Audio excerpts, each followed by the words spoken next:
चार दिन तक लाइन में लगा रहता है, भगवान के दर्शन नहीं होते। एक व्यक्ति ने एक महिला को देखा 4 दिन से लाइन में खड़ी है। पूछा क्यों? बोले क्या करे, पैसा नहीं है, दर्शन नहीं कर पा रही। एक पंडा से कहा भगवान के दर्शन कितने में कराओगे? बोले 500 में दोगे तो इतनी दूर से, 1000 दोगे तो इतनी दूर से, और ज्यादा दोगे तो। और बोले अगर 50,000 रुपया दे दे तो भगवान को यहां बुला दोगे? बोले नहीं, बुला तो नहीं सकते हैं। तो बोले क्या ये धंधा है?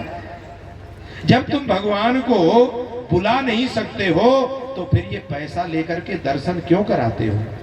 क्या भगवान पैसा लेते हैं? क्या भगवान कहते हैं? कहते हैं क्रोध आ ही जाता है। ऋषियों को क्रोध आया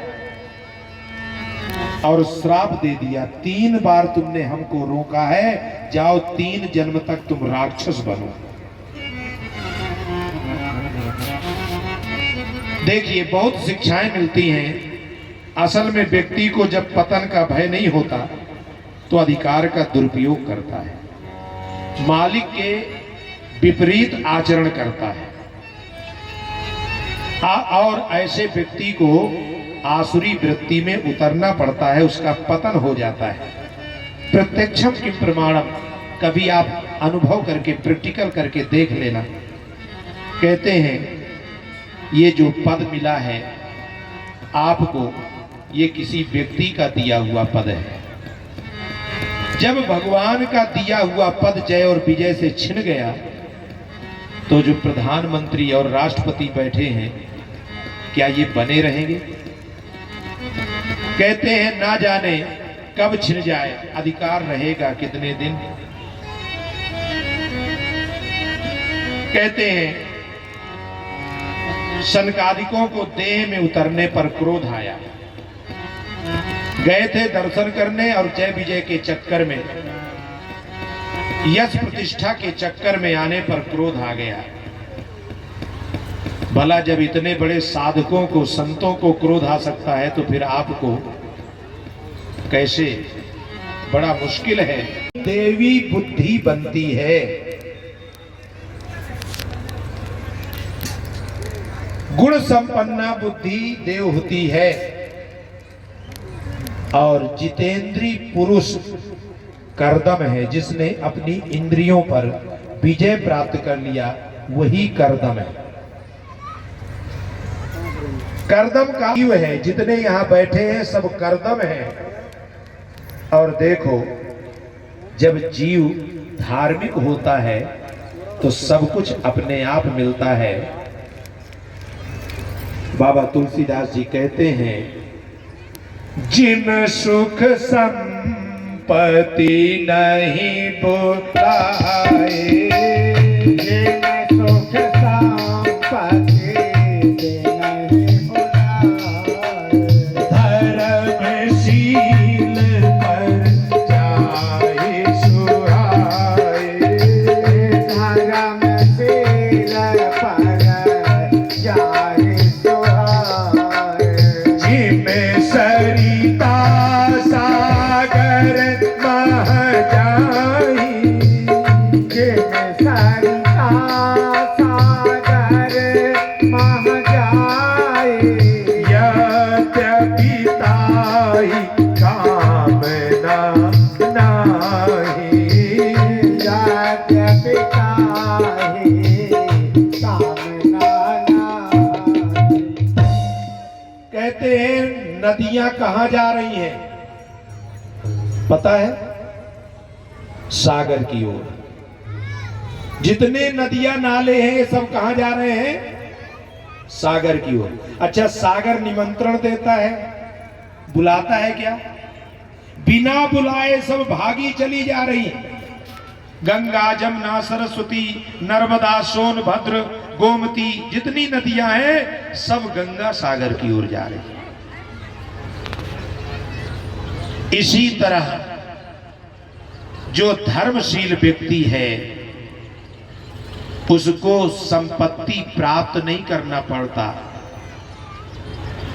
धर्म करने से, परमात्मा का चिंतन करने से अपने आप संपत्ति मिल जाती है।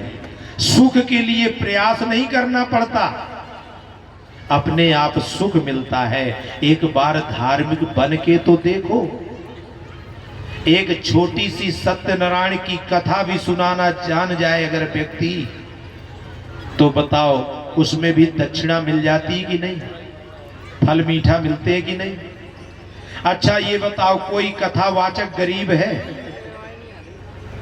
भागवत कथा, राम कथा करने वाला कोई गरीब है? कोई गरीब नहीं होगा। ये भगवान की भक्ति का, भगवान की नौकरी का फल है। जो भगवान की कथा करता है, धर्मशील व्यक्ति है, कहते उसके पास सुख भी आता है और संपत्ति भी आती है। कहते हैं शिष्टाचार, आपने सुना, पति और परमात्मा में अंतर नहीं होता है। माता पिता के भाव की रक्षा, आजकल के माता पिता से बिना पूछे ही प्रेम विवाह कर लेते हैं और इसका साधन है मोबाइल। कहते हैं मोबाइल बच्चियों को नहीं दे।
बिहार